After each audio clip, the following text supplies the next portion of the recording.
भगवान से बड़ा भक्त और गुरु से बड़ा शिष्य होता है।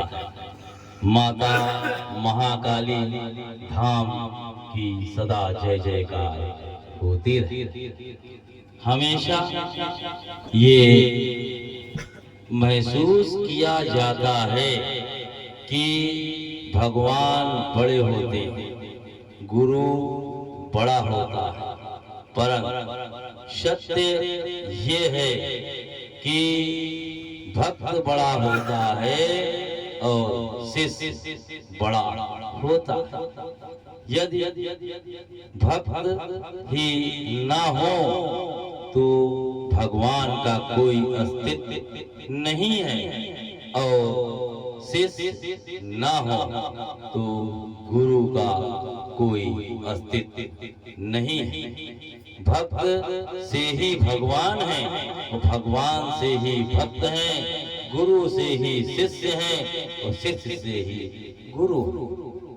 और दोनों में इसीलिए कहा जाता है कि भक्त बड़ा होता है और शिष्य बड़ा होता है, क्योंकि हकीकत में दोनों का ही दर्जा ऊंचा होता है। लेकिन भगवान भी हमेशा अपने भक्तों को ऊंचा ही आसन देते हैं और भक्त के लिए भगवान सब कुछ कर देते हैं। और गुरु भी अपने शिष्य के लिए सब कुछ कर देता है, और कोई ऐसा गुरु नहीं है जो ना चाहे कि उसका शिष्य उससे भी ऊंचा हो। और उदाहरण के लिए ये जरूरी है कि भक्त कैसे बड़ा होता है और शिष्य कैसे बड़ा होता है। इसके लिए आप ध्यान से देखें कि जब भी आप किसी भी मंदिर में जाते हैं, जो भी ईश्वर की प्रतिमा होती है वो हमेशा ऊंचे आसन पर रखी जाती है।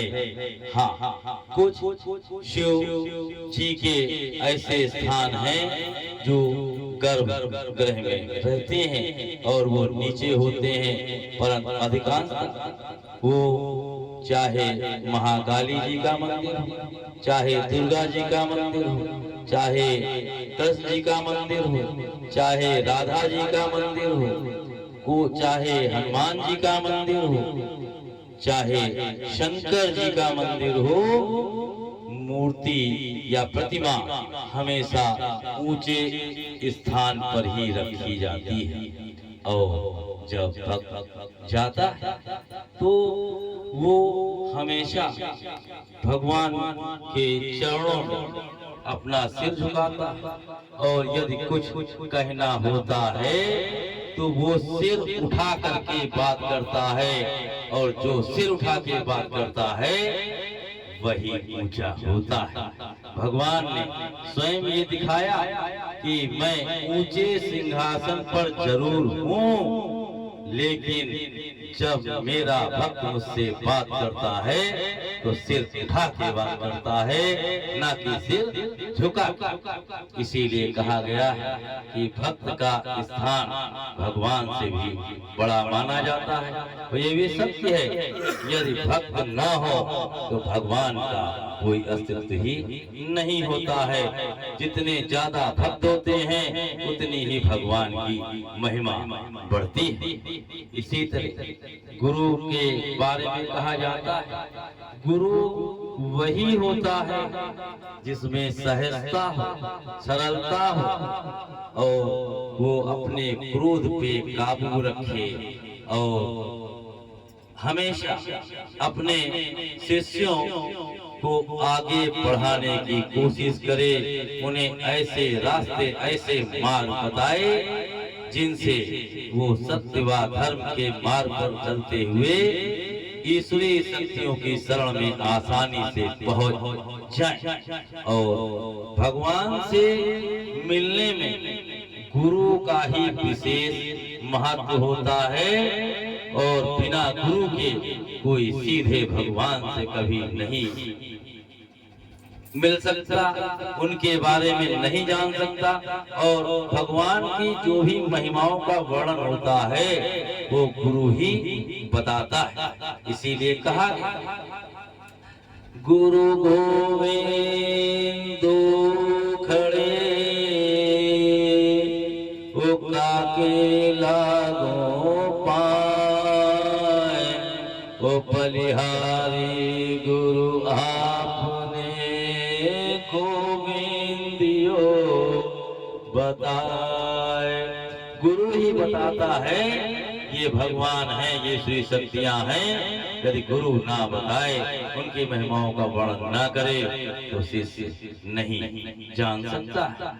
और जिसको भी गुरु मिले उसे भगवान अवश्य ही मिले, वो चाहे जिस रूप में मिले हो। जब नारद जी पार्वती से मिले तो उन्हें शिव मिले, और जब क्रोध रूप में, दुष्टा रूप में नारद जी वराह अवतार में हिरण्याक्ष से मिले तो उन्हें भी भगवान मिले। और जब कंस को नारद जी मिले तो कंस को भी कृष्ण जी मिल गए। तो गुरु जिसको मिलता है उसे ईश्वरीय शक्तियों के दर्शन अवश्य होते हैं, वो चाहे जिस रूप में हो। हाँ, अब ये कहना कि गुरु से बड़ा शिष्य का दर्जा होता है, वो भी इसीलिए है कि यदि गुरु के पास कोई शिष्य ना हो तो गुरु का कोई महत्व ही नहीं होता है। गुरु की महिमा तभी बढ़ती है जब उसके पास ज्यादा से ज्यादा शिष्य होते हैं। जितने ज्यादा शिष्य होते हैं, गुरु का मान सम्मान उतना ही बढ़ता है और उतना ही उनका नाम होता है।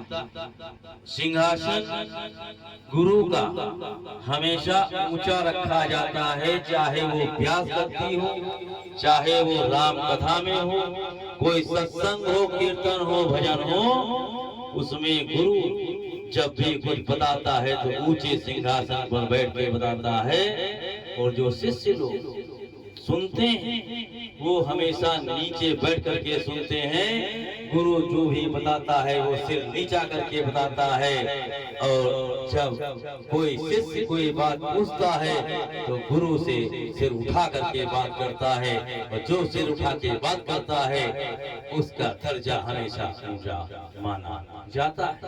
इसीलिए कहा गया कि भक्त बड़ा होता है भगवान से और शिष्य बड़ा होता है गुरु से, क्योंकि भगवान की भी महिमा तभी बढ़ती है जब ज्यादा से ज्यादा उसके भक्त हो, और उसी गुरु की महिमा सबसे ज्यादा बढ़ती है जिसके पास शिष्यों की संख्या बहुत हो। जय महाकाली, जय महाकाल। माता महाकाली धाम की सदा जय जयकार होती रहे।